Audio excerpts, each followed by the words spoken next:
नमस्कार दोस्तों, मैं राजकुमार मौर्य प्रखर इंडिया यूट्यूब चैनल में आपका स्वागत है।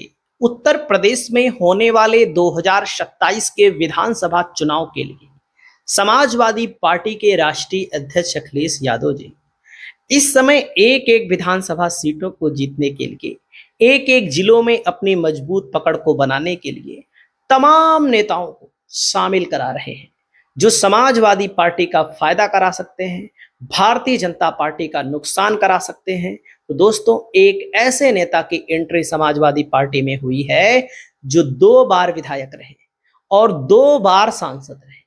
अपने आप में बहुत बड़ी बात है दोस्तों, किसी भी नेता के लिए 2 बार विधायक बन जाए और 2 बार सांसद बन जाए।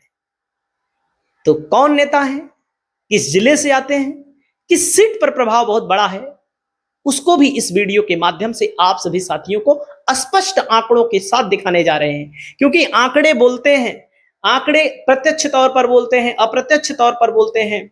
आपके सामने देख सकते हैं देवेंद्र यादव, पूर्व सांसद। दोस्तों, लोकसभा चुनाव से पहले ये चले गए थे बीजेपी के साथ। पहले समाजवादी पार्टी में ही थे, चले गए थे बीजेपी के साथ। और एक बात मैं बता दूं, बीजेपी शामिल कराने के लिए सबको ले लेती है, सबको ले लेती है। कई कई बार के सांसदों को ले लेती है, कई कई बार के विधायकों को और मंत्रियों को ले लेती है। लेकिन दोस्तों, जब हिस्सेदारी देने की बात आती है, जब राजनीतिक सम्मान देने की बात आती है, टिकट देने की बात आती है, पद देने की बात आती है, तो नेताओं को भी समझ में आ जाता है, यार फालतू इस पार्टी में हम आ गए। इस पार्टी में तो जो दिखता है वो है ही नहीं, यहां से कुछ और ही चल रहा है, मेहनत कोई मायने ही नहीं रखती। तो बाद में जब समझ में आता है तो सोचते हैं इनसे अच्छा अखिलेश यादव बढ़िया थे यार, कम से कम मुलाकात होती थी, कुछ ना कुछ सम्मान होता था। यहाँ तो मंच पर कुर्सी नहीं मिलती तमाम लोगों को। मैं आपको बता रहा हूं, कई बार के सांसद विधायकों को मंच पर कुर्सी नहीं मिलती। आगे जो रहता है, मंच छोड़िए, आगे जो कुर्सियां लगी होती हैं जिसमें सम्मानित नेता वगैरह बैठाए जाते हैं, वहां पर भी तमाम लोगों को कुछ नहीं होता। सिर्फ ऊपर से जनता को बरगलाया गया है, इस नाम पे वोट दे दो, उस नाम पे वोट दे दो। मीडिया तो आप लोग देख ही रहे हैं, और नेता बेचारे परेशान। तो ये भी परेशान हो गए होंगे, कहे होंगे चलो यार यहाँ कुछ नहीं है। दोस्तों, कासगंज जिला है, यहाँ 3 विधानसभा सीट है। एटा जिला है, यहाँ 4 विधानसभा सीट है। 4 में एटा में सपा 2022 में कोई सीट नहीं जीत पाई, और एटा समाजवादियों का गढ़ कहा जाता रहा है। अब आप सोचिए, अपने गढ़ में अगर समाजवादी पार्टी हार जाए चुनाव, कोई सीट ना जीते, तो शर्म की बात है। समाजवादी पार्टी सरकार कैसे बनाएगी। कासगंज समाजवादी पार्टी का गढ़ कहा जाता था, केवल 1 सीट जीत पाई।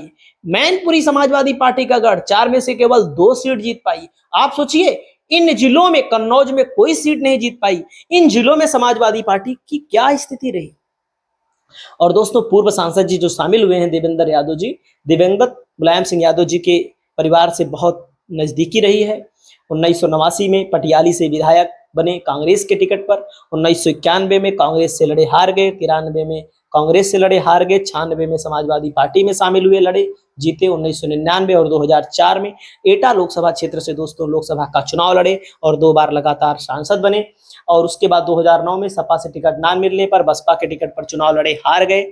इसके बाद फिर सपा में घर वापसी हुई। 2014 और 2019 चुनाव लड़े, हार गए। भाई जो 2 बार हार गए, 24 में थोड़ी मिलेगा। और वैसे भी मैं आपको बता दूं, यादव लड़ते अगर एटा में अब की बार भी हार जाते, तो समाजवादी पार्टी ने क्या किया आपको मैं बताऊं, यहाँ पर शाक्य कैंडिडेट उतार दिया। देखो, अब देवेश शाक्य को देखो, आपको विधानसभा, एटा विधानसभा निर्वाचन क्षेत्र, एटा सदर में कितना वोट मिला सपा को, लगभग 98,000, भाजपा को 82,000। यानी कि अगर सपा सही कैंडिडेट उतारे एटा सदर में, तो एटा जो पिछली बार हार गई थी विधानसभा सीट, उसको जीत सकती है ना। लोकसभा के तर्ज पे आंकड़े आप देखिए।